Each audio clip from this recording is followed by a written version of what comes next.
Good evening, everyone. Welcome to the Poison Pen and another of our wonderful virtual events. I say wonderful because I have a great time at them, even if nobody else does. I like to think the authors do. We have two authors with us this evening, John McMahon, author of A Good Kill, and David Ricciardi of Shadow Target. So I'll just do a brief intro, and then I'm happy to say that our authors are going to be chatting with each other as well as with me. So John McMahon is the author of The Evil Men Do and The Good Detective. In fact, The Evil Men Do, John, was that your first ever event at the Poison Pen? The Good Detective was my launch, and that was the first day was at the Poison Pen. First day ever. That's right, with William Kent Kruger, who was a lovely guy, right? That was back when we could actually do things live in the store, right? Absolutely, and it was surreal. I literally walked in with my wife, and there were piles of books, and we turned around, cracking up, and walked out around the block again, and then came back in because it was such a strange thing to see. But we had such a great time. I wish I want to come back. We have a lot of family there. My wife's family's in Phoenix. Well, we will look forward to it. And then interestingly enough, I had them backwards here. The Evil Men Do, you were at the Poison Pen when everything shut down, right? Right before it? Yeah, I was kind of on a tour that just ended in Arizona. And it was literally like the night before. There were fans and there were no fans almost. Maybe a smattering of people in Arizona. And then the world literally, it was moving at that pace, and the world literally shut down the next day, and the publisher sent me home, and been wanting to get out of the house ever since. Well, so you've had two firsts so far at the Poison Pen. So let's hope that tonight is not, an evil occasion. Anyway, John's first two novels were each named one of the 10 best crime novels of the year by the New York Times Book Review. And John, it seems to me, although I'm shaky on this, don't you have some sort of, chops in advertising? You've written some interesting advertising copy? A Super Bowl ad or something of the sort? Yeah, exactly. So I've been working in advertising for a couple of decades. The world is very different advertising now this year, like everything else. But yeah, I've worked in print, I've worked in TV and digital, wrote a Super Bowl. We worked on car stuff for a while. So wrote a Super Bowl spot for Alfa Romeo, and worked on Fiat and all that 7 brands in there, and Universal theme parks, and a lot of fun things over the years. And a lot of my clients ended up closing down during the pandemic. But we have a really robust, at the agency, we have a really robust kind of movie business. So streaming went the other way, and we've been pretty busy actually. So you haven't quit your day job as of yet? No. It's busier than ever. I took a half day today, but it's busier than ever. Well, I share your enthusiasm and your pain, no matter how. Patrick, who's going to join us in a while to give us Facebook questions, Patrick has asked me if we really want.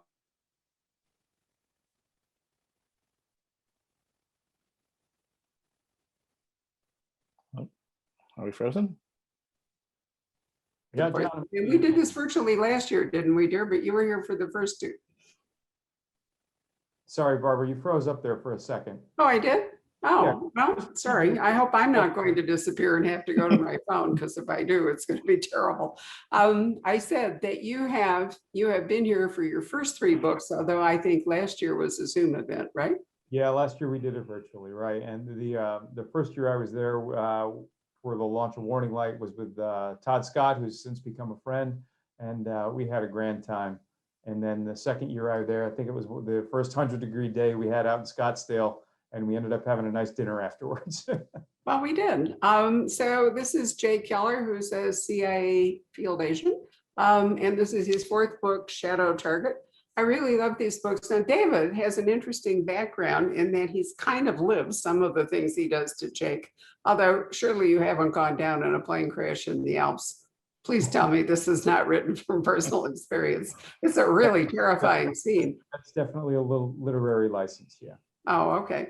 Well, anyway, he's an avid sportsman and backpacker, in addition to being let me try it again. He's also an avid sailor and a certified scuba rescue diver and a former ski instructor. So maybe he would survive a plane crash in the Alps. Who knows? He's the author of Warning Light, Rogue Strike, and Black Flag, and now Shadow Target. And I would like to mention that both authors, John and David, have been kind enough to sign their books for the Poison Pen. So Patrick will put a buy link in the comments field on the Facebook comments field, and you can order them before we run out, which would be a terrible thing to do. So David, since I mentioned the plane crash, let's start there. That is a really horrendous scene. And do you know what? There are 3 big plane crash books this month. I mean, I'm not sure why is this, do you think, a function of COVID? We're all now scared to travel or what? Because Claire McIntosh, who we're speaking to Monday, her new book, Hostage, is a, disaster. Well, it's a closed country house murder on an airplane. And then TJ Newman, her Falling, her #1 indie next book, is another plane book. So why do you think that's going on? I don't know that there's necessarily a connection as much as a coincidence, but so, I try to visit all the settings I write about. And when I was over in the Alps and doing a little research, which is always a nice place to do research, it's a pretty hostile area away from sort of the developed spots. And I was thinking it would be a great place. I like to start off Jake on his back foot, where a lot of things have gone wrong already when the book opens up. And this seemed like a pretty good opening for it.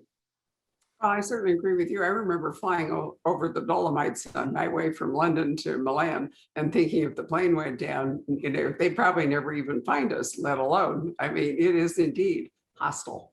I agree. But I thought you wrote the scene brilliantly. And, it's always comforting to know that it's possible to survive a plane crash. It's unlikely.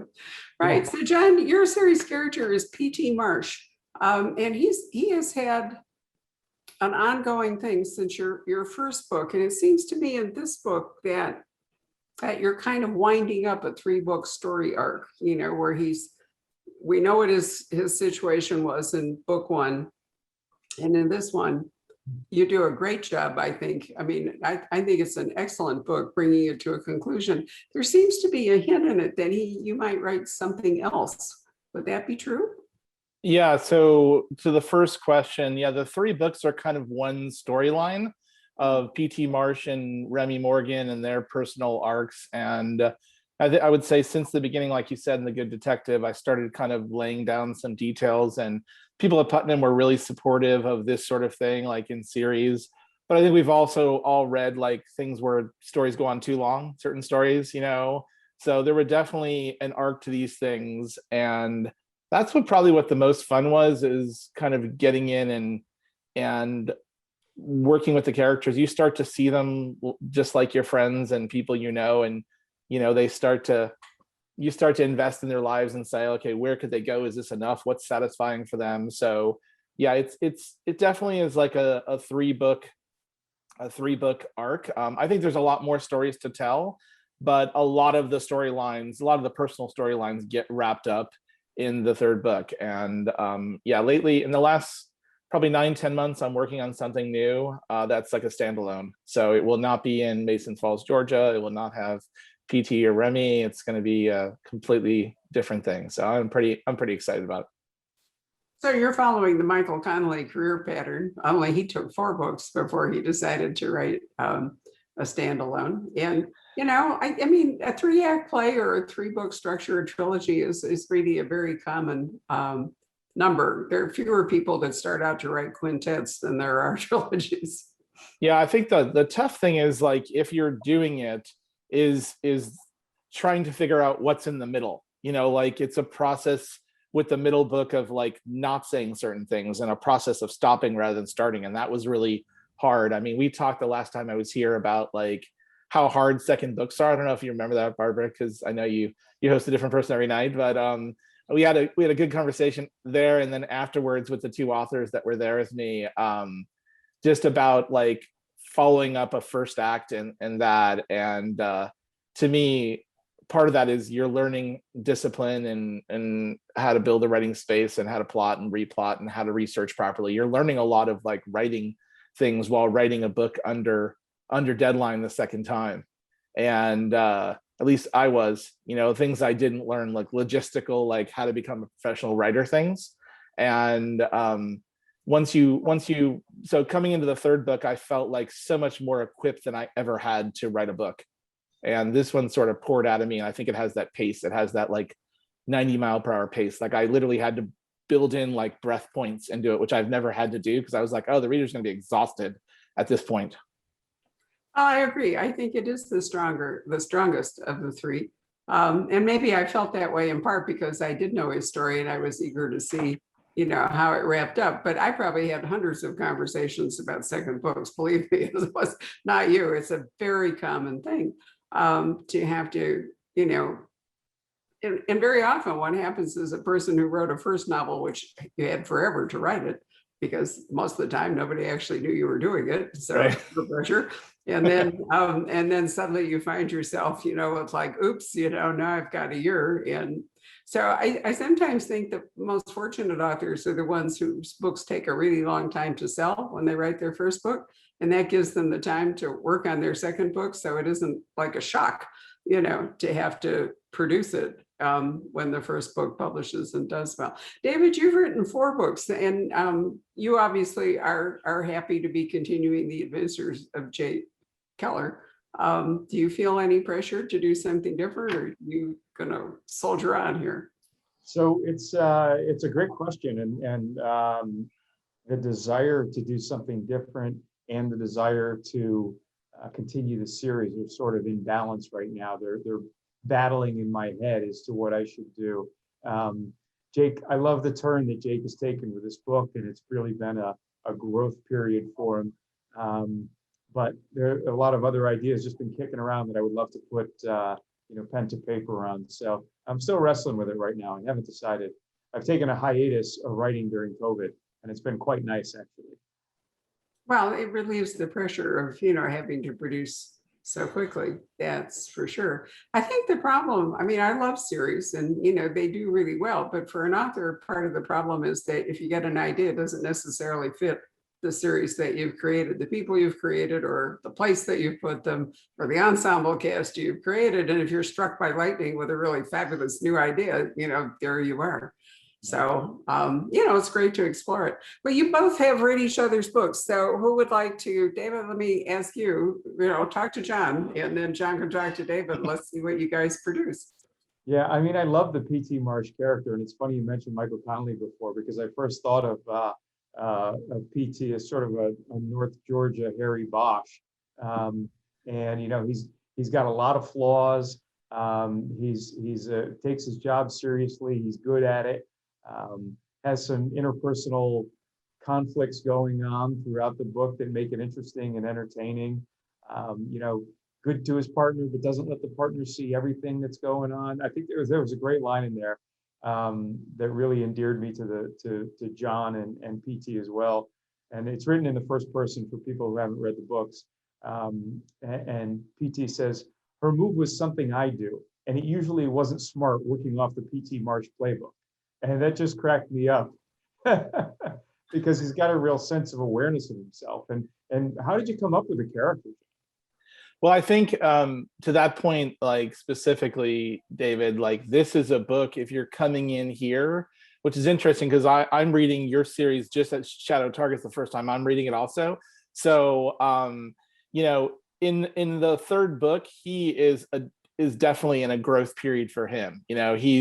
He's a better teammate. He differs more. He's a little more philosophical. He's learning how to be politically smart at his job for the first time in his career. He's no longer trying to beat the system. So to me, I really like that because it mirrors kind of how we all are in our careers. We have these moments of like growth and then moments of decay, and it's not always linear. So that's one of the things I liked. And I think Remy they're going in opposite directions. And that's what I'm talking about with the growth of the characters is really kind of fun. Like when they're, in the end of the second book, she sort of became my favorite character in the book. And it's weird to have a writer where the protagonist is not your favorite character sometimes, but in the last 100 pages, she sort of the evil men do, she sort of had the moral authority in the book, so much so she wasn't sure she wanted to work with him and with them. And that's kind of, where that book goes toward the end. And so I think to me, that's kind of the fun is like having these people. I think one of the cool things is that readers they learn the characters, and they become real people. And it's cool when, as a writer, you have the same experience, and they become people that real to you, and you start thinking, is this the best he can do?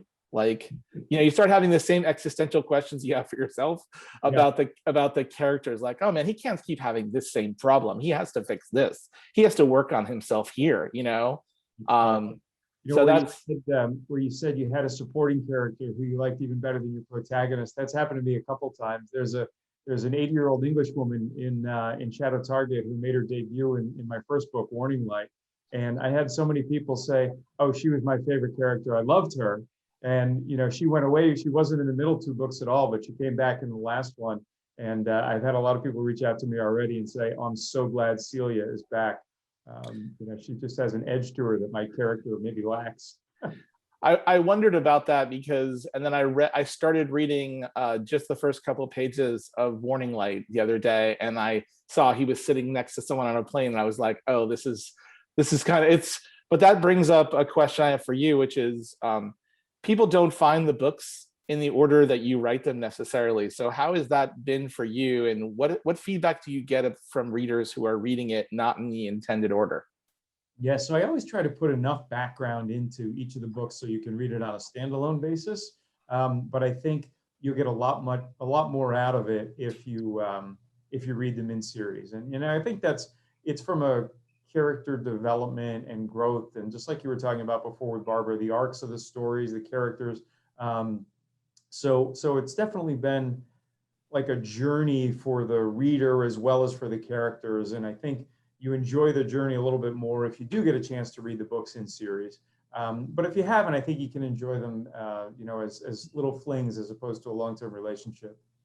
I think you can too, but I think it's a different problem for John. I think it's more important for John that they be read in order. And that's not to say that you can't read this third book, but we've already discussed the fact that it's a trilogy. So if you didn't start with The Good Detective, there are going to be things in The Good Detective, if you read it subsequently, that will be already spoilers. And that it's not the plot that's the spoiler, it's the character and the relationships that can end up. And occasionally, depending on how the first book is set up, occasionally there can be a suspect in a first book who turns out to be a continuing character in a later book. And if you read the later book, then the suspense of the first book in terms of that character is gone forever. So, yeah. But there's really no way, there's no way, John, I think that every person can get to. I mean, the advantage of a store like mine is that we try to take away the book and say, no, start here, but that isn't how the real world works most of the time. Yeah, and I would have people say, hey, I'm reaching out to get on your email list, whatever, and I just read The Evil Men Do. And I would always ask them, hey, have you read The Good Detective? And they'd say, oh, no, but I'm about to. And I would always say to them, please email me and tell me about the experience of reading it in this. And a couple people would, but some people don't follow up. And, people were, readers are so smart that, and I think, but you're right. There's an intended order for sure. I have a question for you, David, which is trust is a theme in the book, for sure. Like, where does that come from? Like, is it better for the series if he trusts no one, or is it better for the series if he starts building a team of people he does trust? And how has that changed as you read each book? Yeah, it's something he's had to develop, frankly. And again, it's one of those progressions through the series. Like, he started off and things didn't go so well for him in the first book. Got himself arrested in Iran and tortured, and it was a very difficult time for him. And he felt as if somebody had betrayed him, but he never was able to resolve it. So he's always had this, the world of intelligence there's a lot of assumptions, a lot of ambiguity, and that's just sort of the environment in which he operates all the time. So, trust is a commodity, the old line, the best way to know if you can trust somebody is to actually trust them. I would almost say he does it the other way, which is he starts off and doesn't trust anybody until they've earned it. and it's kept him alive so far. But it's also come at a cost. When you build those walls, that isolates you personally, and he's paid a price for that. And in the fourth book, in Shadow Target, he tries to address that. So what do you like better? Do you like kind of having him be the head of an ensemble, or him being solo character? I like him working both. I think it's fun to have him off solo on his own, really struggling for survival. Just relying on his own wits. But it adds a lot of depth and breadth, in fact, having him rely on these other people, because it changes the calculus. There's more variables in the equation. Some people can add things, some people can take away things, and it hits him emotionally as well as professionally. So bringing in the larger cast, if you will, in Shadow Target was a lot of fun, because I felt like it exposed more of his personality, and you saw sort of the emotional things he struggles with, even though on the outside he's this super tough guy. Yeah, it always feels like when you can have a great ensemble scene, like in some of the chase scenes, it always feels very cinematic. It feels like this is how, even if you wrote it as a one-man thing, this is how a director would do it. Hollywood would get a hold of it and say, no, there's the guy who's good at this and the guy who's good at this, and that's how we're going to do it. Yeah. And that's how that scene felt. I'm curious, what do you do for research? You have your character has things he has to know about with the military, and then there's things that are, I don't know how you call it, like logistical clever things, like how to make a taillight kill switch, and like some of the, like, that's not a military like grade thing. So where do you get that stuff from? I'd be asking the same question, by the way, to this whole kind of group of writers who are writing your genre. I've been really fortunate, and I've been really fortunate in that I've been able to rely on friends and friends of friends for a lot of this information, like friends who are, military, special ops groups, law enforcement, FBI, or local intelligence community, diplomatic community.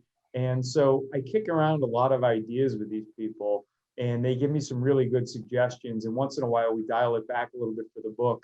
And then once in a while, we'll exaggerate it for the book.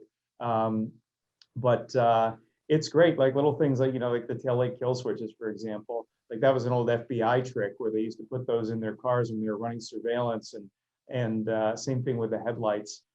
So that's one of the most fun parts of doing research, is talking to a lot of these people who've done this professionally for decades, and learning some of their tips and tricks that they don't mind seeing in print.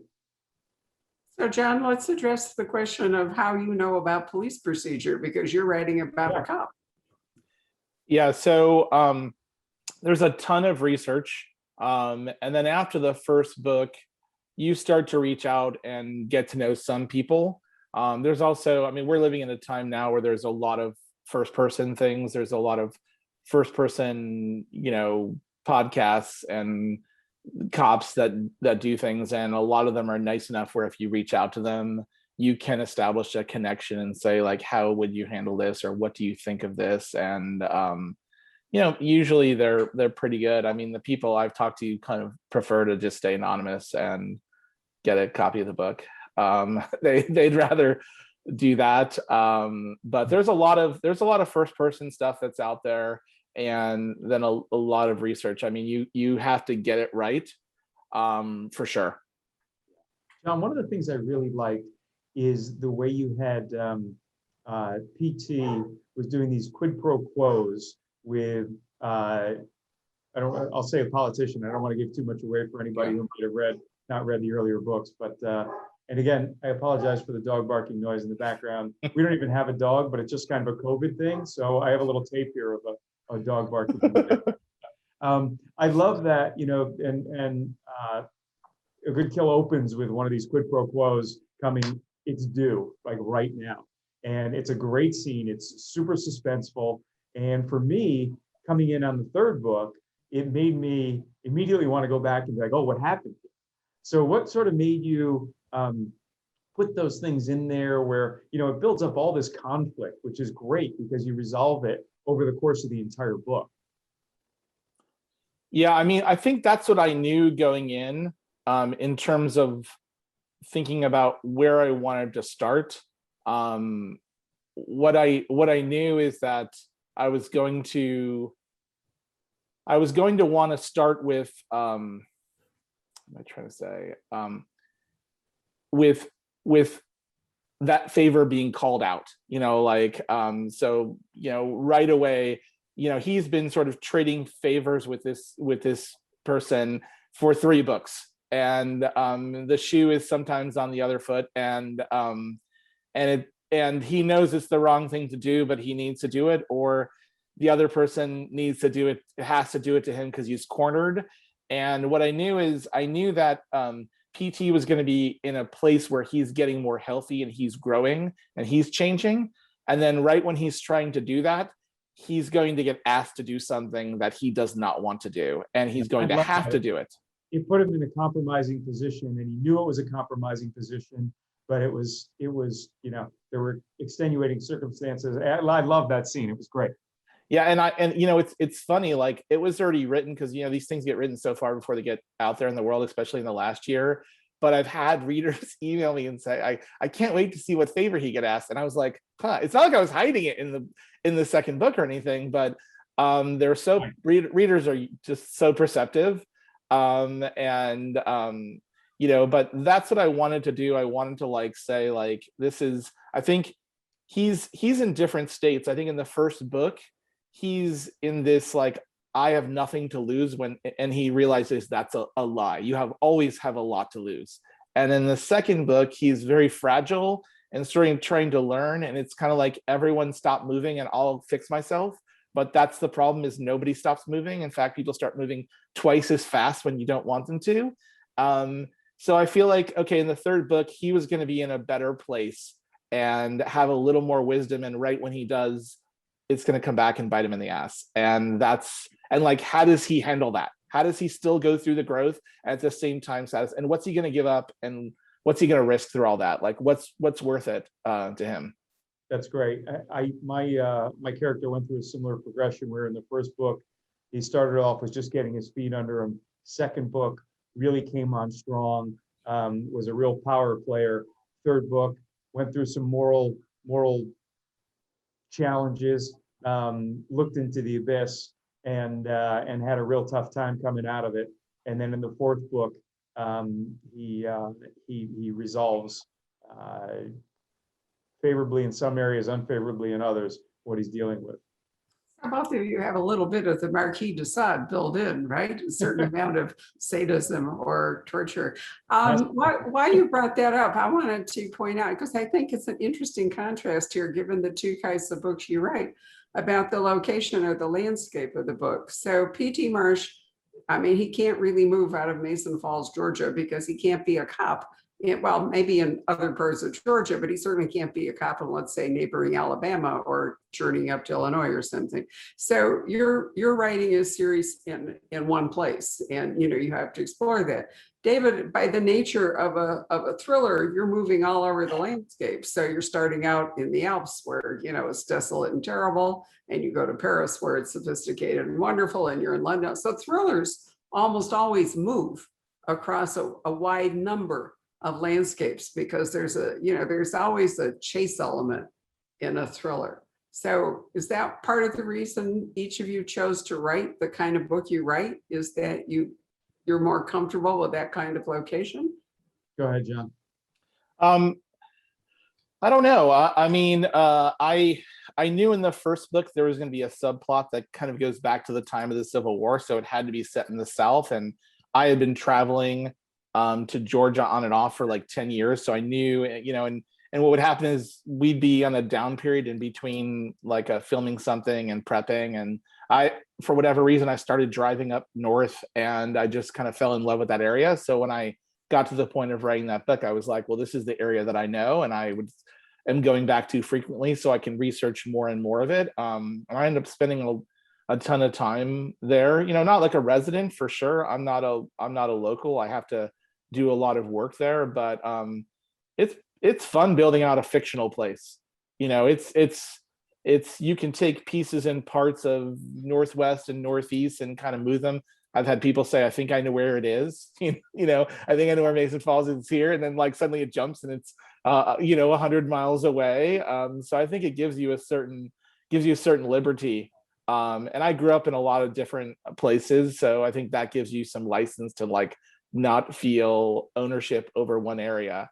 But I would say also that in the thing I'm working on now, kind of in the next book, I am kind of like all over the country. And it is kind of freeing to be all over the country and to travel. It's in LA, it's in Houston, it's in South Florida, it's in North Florida. So it is kind of fun to like build little mini universes all over that you're part of.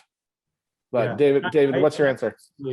I personally have like a little wanderlust where I love to travel, I love to go explore new places and participate in new activities and things like that.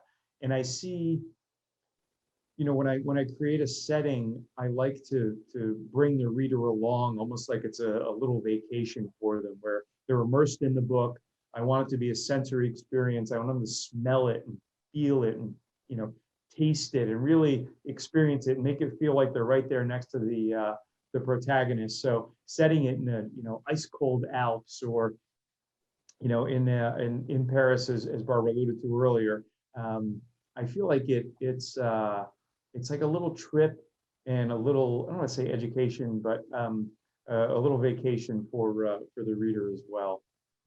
I always think of, a really good book is like a tripod. You've got character, and then you've got plot that arises out of character, but then you've got the landscape or setting of the book, in which they are operating. And if one of those is weak, the book it wobbles, and I think, John, you make a good point that it's fun to build out, a fictional place on a larger scale than David is doing when he's taking us to locations, but we're only there for a short time. I mean, Paris does not define the book in a way that Mason Falls actually does, define the books. So it's interesting that you're choosing to change that, John. You're not going to write like another smaller community book. You're going to move around.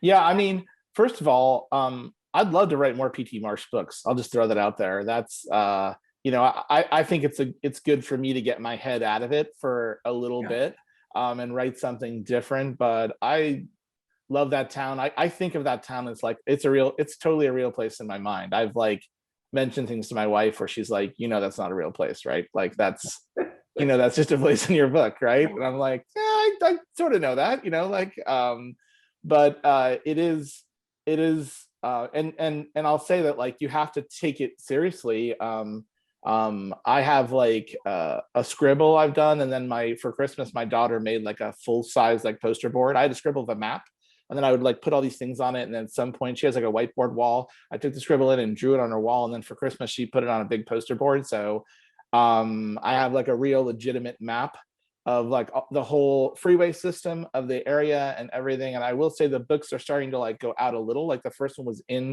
just in there and kind of a rural area near there, and then the second one's a little wider landscape, and this one there's some trips down to Atlanta.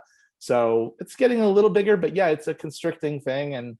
But I just I don't know, I'm writing an ensemble, like kind of like a high concept FBI ensemble type book, and it just brings you on the road. I think what you do lose is like the setting isn't a character as much. You can write great setting, but it isn't a character as much it is in the P.T. Marsh books. Like I think it feels like a real place, and it has a dimension to it that you lose when you're kind of hopping around.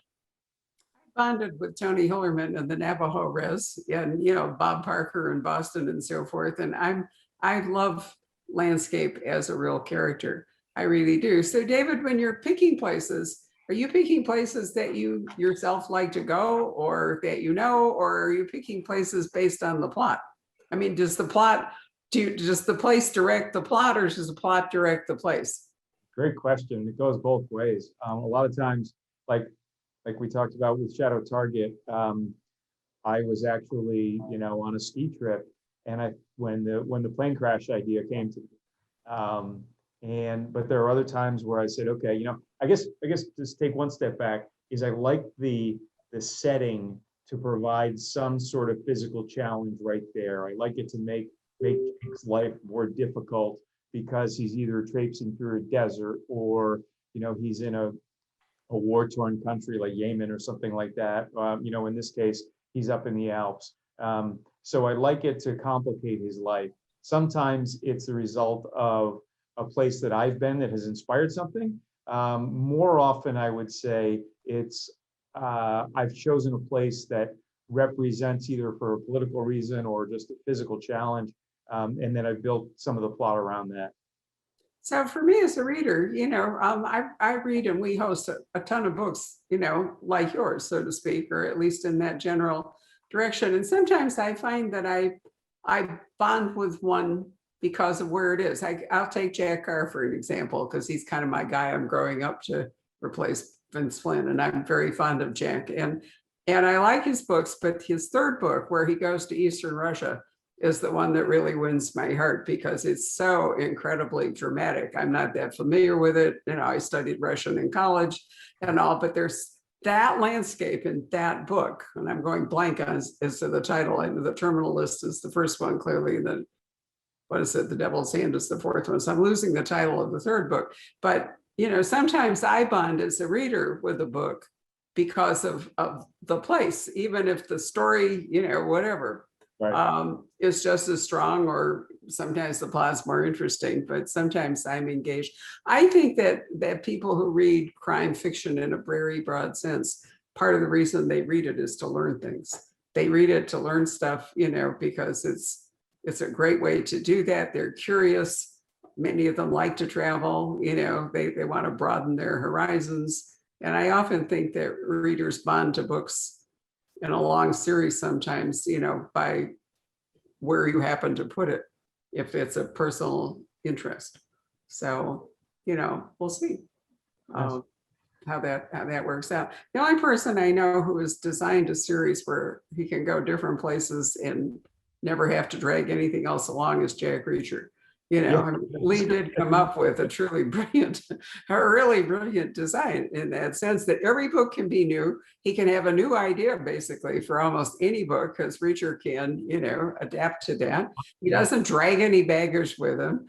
We always expect him to be somewhere completely new. At 25 books, 26 coming up in October 20, what is it? We're launching at the 25th of October, I think.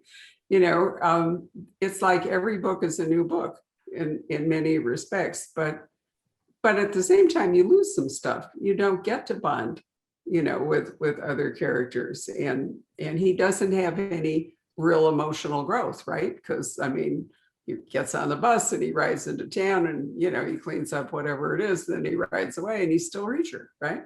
Yeah, all he's got left is his toothbrush. Well, but there He's trade-offs, no matter what you write. I think, there are trade-offs Sure. for you as an author and for us as readers. And that's great, because that means we can read lots of different books. I do find that readers, you said an interesting thing, John, you're right, but they're also persistent. If they get invested in you, they are not interested in waiting for months, till the next episode. Well, that's why if Jack Reacher ever stopped in one of those towns and fell in love, half the readers would burn down the bookstore, the other half would insist that he stays there and does something with that person. So it's he has to keep moving. I had a glimpse of that last night. Rob and I were watching something on PBS called Halifax, which I gather was a series maybe 20 years ago, and now they brought it back. And of course, it's serial television. So there's, I think, 8 episodes, sometimes it's 6, whatever. And they're relatively, they're under an hour each. It's not like the hour and a half one, which many of them are. And we watched the first one, in 4 segments, but then in the 5th one, we got impatient. So we watched all 4 of them last night. And I thought, that's sort of, it was just like the same thing that can overtake a reader. I'm not waiting to see how this is coming out. I'm going to go to the end. And, even one of the stories I thought was realistic and resolved well. And the other one, I think, fell back on a fairly tired trope. So it was all about whether they could actually stop him from blowing up Melbourne in time, but you didn't really care about why, you know. But I mean, but that, that does happen. That sometimes it's all about the journey, but the motivation behind it in some thrillers isn't really what you're reading it for. That's true of well, stick around afterward when we sign off, and I'll tell you why I was thinking that, because there are really, if you think about it, so many really great motivations. They're not, they're not an infinite number of psychological or, motivational states that people can credibly have. And so I think both of you do a really good job with that. I think PT has a great motivation from the Good Detective forward. The situation that you've given him is one that, drives us all the way through the book. And I think you did well to resolve it in 3 books. I think if you padded it out, to 4 or 5, Yeah. that people would have gotten, like last night, really gotten impatient. Yeah, I mean, I think I would be unsurprised if, someone gets to the end of this one and says, okay, where's the next one? What do you mean you're going to take a break from this town and these people? Like, no, like, let's get more of this. And I'll be unsurprised on that, because I feel that way as a reader when I finish. If I find someone new, I want to read the next one, and I don't want to wait. But I think it's interesting. I mean, kind of coming to do this professionally, I think you start looking at, you have to find something that balances what you care about with something that someone else cares about. It's not a one-person medium. You're writing to be read, and if you pick something for just you, it might not be something interesting enough for a reader. So you have to balance that sort of kind of being hooky and being something that's personal to you. And that's, that was on the new thing I'm working on. That was a lot of, like, I have a workshop I'm in every weekend, and I would just bring ideas, and for a while, just like bring them, let them all get crushed, walk away, bring 3 more, let them get crushed, and say, all right, well, I'll know it when I hear it. I'll know it. I'll know it when it comes out of my mouth, or from some criticism someone gives me. But it's interesting trying to start over too. Like, starting over on a new series is really hard. It's a step backwards. But the writing, in some way, the writing is better. But you have to rebuild that whole world again. Like, you're a better writer writing in a brand new world that just takes so much raw construction time. Well, that's very true, but you do have a better skill set. So it's likely that your roofline is going to be truer, and, For sure. For all on Nick Petrie here, for construction metaphors or something. Yeah. Right. So David, how is it that you approach each book? What is it that like, how does the concept come to you? A lot of it is driven, I would say I'm kind of a foreign affairs junkie, and a lot of it is driven by what's going on in the world at the time in terms of conflict, and I usually try to find something in the gray area where it's not really, nothing's really black and white, and try to show both sides of the conflict, and why some people are predisposed to act the way they do on both sides, on the hero side and also on the opposition side, and developing that over the course of a book, and then over the course of the series in a grander sense, has always been, an exciting challenge. Like, the balance is really important to me. Like, even in the first book, when the hero was arrested and tortured, I give a lot of history about the conflict between the 2 countries, and try to put it into context from the people who are, taking a shot at the hero, because I think it's important for everybody to understand.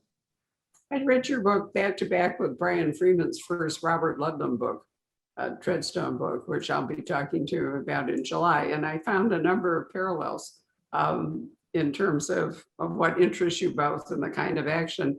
They're military heavy books like Jack, for example, or Mark Rainey or so. And then they're more spycraft books, or, which I think of yours as you're not writing military fiction, you're writing more spycraft fiction, and we don't get lots of fancy hardware and all that stuff involved.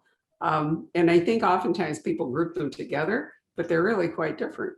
I've enjoyed the more recent Tom Clancy's. I never read the early Tom Clancy's because I didn't care about all the hardware.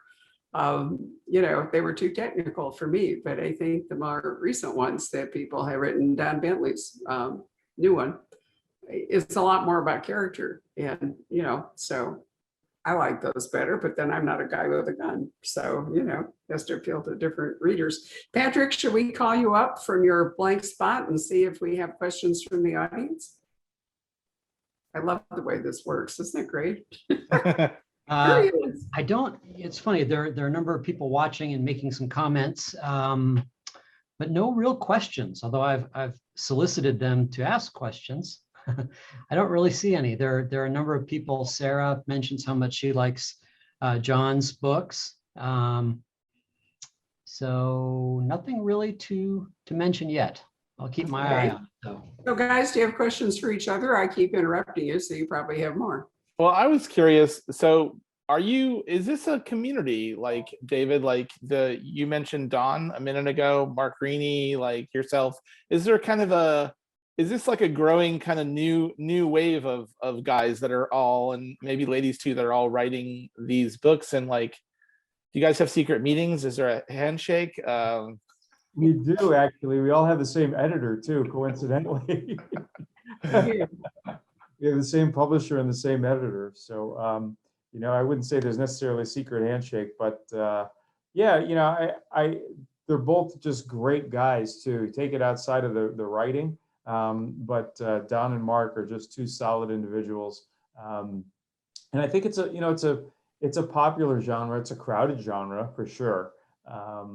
But I think there's enough in there, and when it's well done, it's exciting. Like you were talking about earlier, when I find a new series, I love digging into somebody's bibliography and saying, okay, great. However I found it, whatever order I found it in, going back to number one and just banging them all out. I was actually laughing before when Barbara was talking about binge watching that TV show, and she watched 4 episodes at once, and I'm thinking, oh my goodness, that's 4 years of somebody's life right there. Yeah. Sure enough. In 2 hours one night, or 4 hours one night, but 3.5 hours I'll never get back. But it was more worthwhile than an old Star Trek movie we watched not too long ago, which was like the investment of time on the author's part, and in creating all that. And I'm glad it was entertaining and everything like that. I was actually, Barbara, I was there last year with Don. It was him and I and Russ Thomas. There were 3 of us there. Yep. And yeah, so we all talked afterwards. We went to eat something, and then we all grabbed drinks after that because we were staying at the same hotel. And Don was up against doing the Clancy and his own stuff at the same time, with just these incredible word counts kind of filling his head. And I just shot him an email the other day because I thought how it was an impossible task, probably, except if a global pandemic happened a week later or a day later started, and you had time off from your job. So it was probably the only way you could get done with all that stuff. But yeah, I think I've read one of the early Clancy things, and they always were like an encyclopedia. And this new wave to me is very action oriented and very character oriented, and I'm basing that on a small sample of 3 writers, David among him and Don and one other. So I don't have a huge sample size. It's not a genre I'm super into, but I've read enough to know like a lot of character work, a lot of action work, and the military is more of like the setting. Yeah, no, it's absolutely true. And there's a whole brotherhood feeling about the deal, which I think is fostered by your mutual editor and publisher, because we end up doing group events.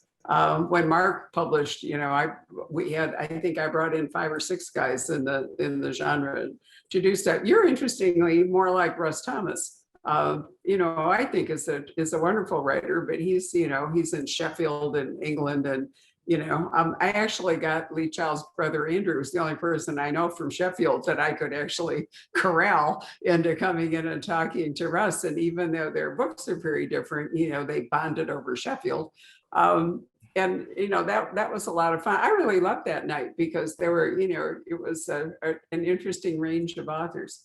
And I miss the afterward parties. I mean, it was fun to do it in the store, but it was a lot more fun to go out to eat afterward and, and talk. So yeah, I always wonder whether the publisher knows what they're getting into when three of the writers, you have dinner and then they have drinks over dinner and then they go back and have more drinks and somebody says, well, they made me a website, and someone else says they didn't make me a website and they did this, and I was like, oh man, does the publisher know what they're getting into when they put three of us together at the same house, especially or related houses like we are on the same floor.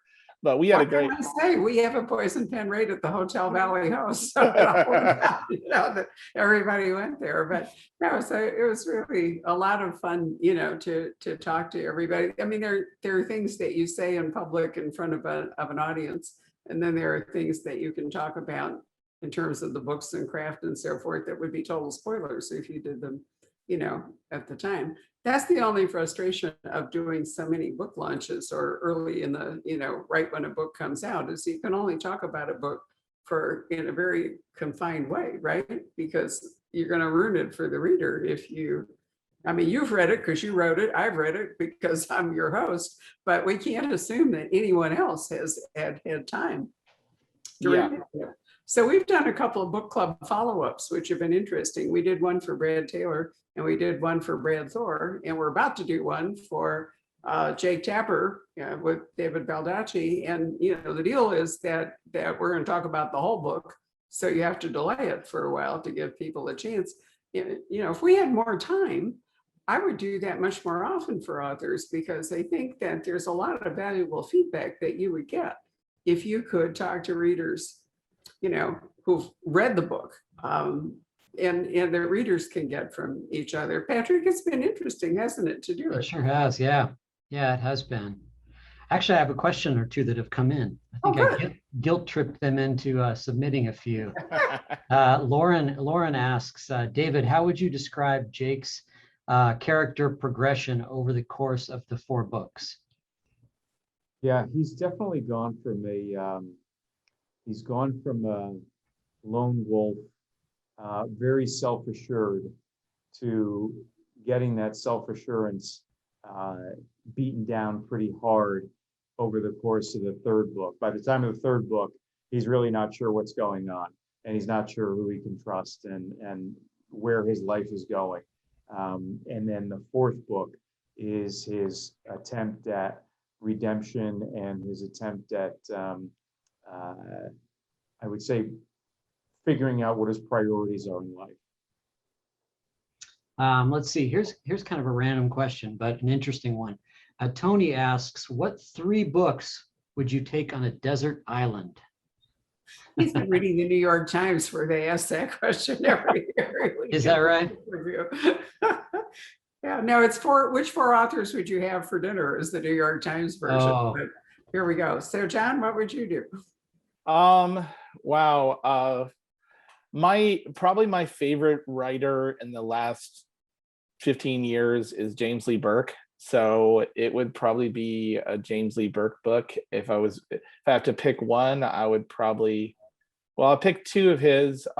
Heaven's Prisoners, if anyone's read that, is one. And then I'm trying to think of the one that came before. There's a new East of Eden. It was the one that came before that. The Jealous Kind.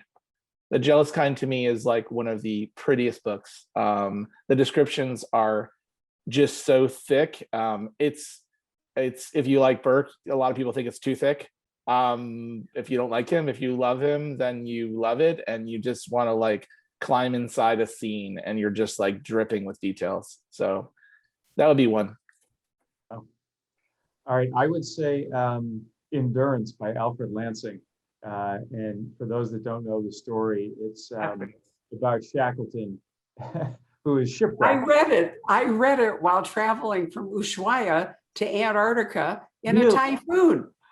Oh my goodness. It was the most vivid reading experience I've almost ever had. And we actually sheltered behind Elephant Island.